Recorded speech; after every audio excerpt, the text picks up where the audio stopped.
Laundering. अब इस money laundering को बचने के लिए भारत ने कई सारे नियम बनाए हैं, जिससे इसलिए मनी लॉन्ड्रिंग को रोकना जरूरी है। ये तभी रुकेगा जब ये देश सख्त कानून बनाए सब। अब ये देश सख्त कानून से जितने, चाहे विजय मल्ल्या हो, चाहे नीरव मोदी हो, चाहे कोई भी हो, सीधे लंदन भागते हैं, क्योंकि लंदन का कानून है कि उसके लिए मेहमान है और मेहमान पे आपका देश जबरदस्ती नहीं कर सकता है।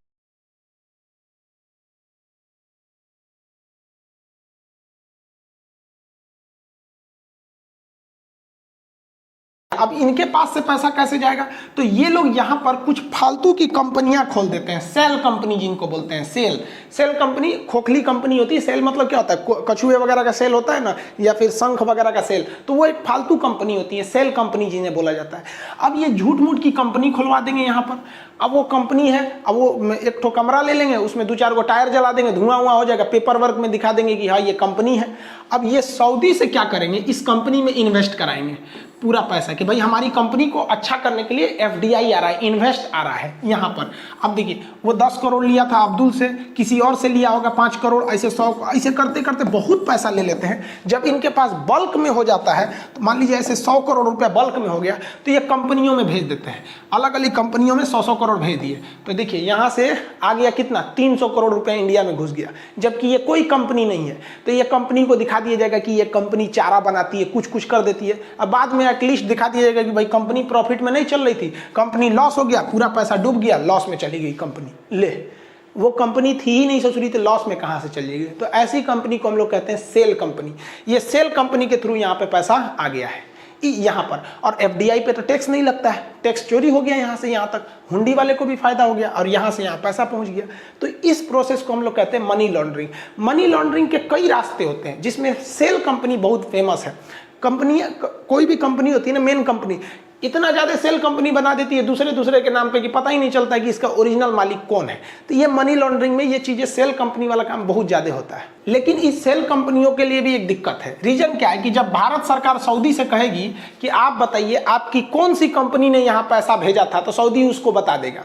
तो इसके लिए कुछ ऐसे देश हैं जिनके पास कमाई का कोई रास्ता नहीं था, तो उन्होंने टैक्स हेवन बना दिया, मतलब टैक्स चोरी करने वालों के लिए स्वर्ग है। जैसे यहाँ पर मॉरिशस हो जाता है, यहाँ पर आपका इधर कैमन आइलैंड हो जाते हैं सब इस तरह में, यहाँ स्विट्जरलैंड हो जाता है। ये देश कहते हैं कि हम केवल उसी व्यक्ति को बताएंगे कि तुमने कहाँ पैसा भेजा है, दूसरा चाहे प्रधानमंत्री भी आ जाए तो नहीं बताएंगे। इसलिए देखेंगे कि जितना टैक्स चोरी का पैसा होता है वो पहले तो स्विट्जरलैंड भेजा जाता है किसी तरह से। अब और उसके बाद से, जैसे मान लीजिए भारत में है, तो पहले भारत में किसी के पास 100 करोड़ है, तो भाई साहब 100 करोड़ रुपया है किसी के पास, तो सरकार उसमें 50 करोड़ रुपया तो उसको टैक्स लेके जाएगी। तो कितना अखड़ेगा, 100 करोड़ कमाए, लीगल तरीके से कमाए, लेकिन 50 करोड़ टैक्स देना है। अब वो क्या करेगा? इसे बोरा में भर के, या फिर शिप यार्ड जहाँ से पानी वाली जहाज़ों से सामान जाता है, कैसे छुपा के, या फिर क्या करता है, यहाँ 200 आदमी से खाता खुलवा देगा उल्टा सीधा, वो उसको भेजेगा नेपाल, पाकिस्तान, इसे घुमा घुमा के पहुँचा देगा स्विट्जरलैंड। अब सरकार खोजते रहे कहाँ से पहुँचा है, इंडिया से भेज देगा नेपाल, और नेपाल में किसी से कैश निकलवा देगा, कैश निकल गया, और वो दूसरे व्यक्ति को किसी दूसरे अकाउंट से भेज देगा उसको ईरान में।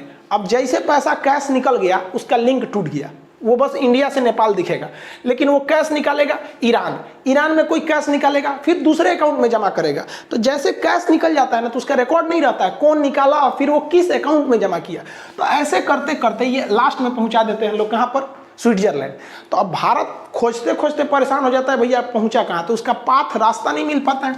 अब जब ये स्विट्जरलैंड पहुंच गया, अब स्विट्जरलैंड का नियम है कि भाई हम किस अकाउंट में भेजें, हम दूसरे को बताएंगे नहीं, उसका संविधान है। अब वहाँ से यहाँ की सेल कंपनियों में भेज दिया जाता है, साल भर के बाद वो कंपनियां डूब जाती हैं, और ये पैसा ब्लैक मनी जो था वो 100 करोड़ का था, 100 करोड़ में जो 50 करोड़ उसको टैक्स देना था, इसमें वो कम से 10 करोड़ में निपटा देता है। कुछ फ्रांस को देगा, कुछ स्विट्जरलैंड को देगा, कुछ इधर उधर से।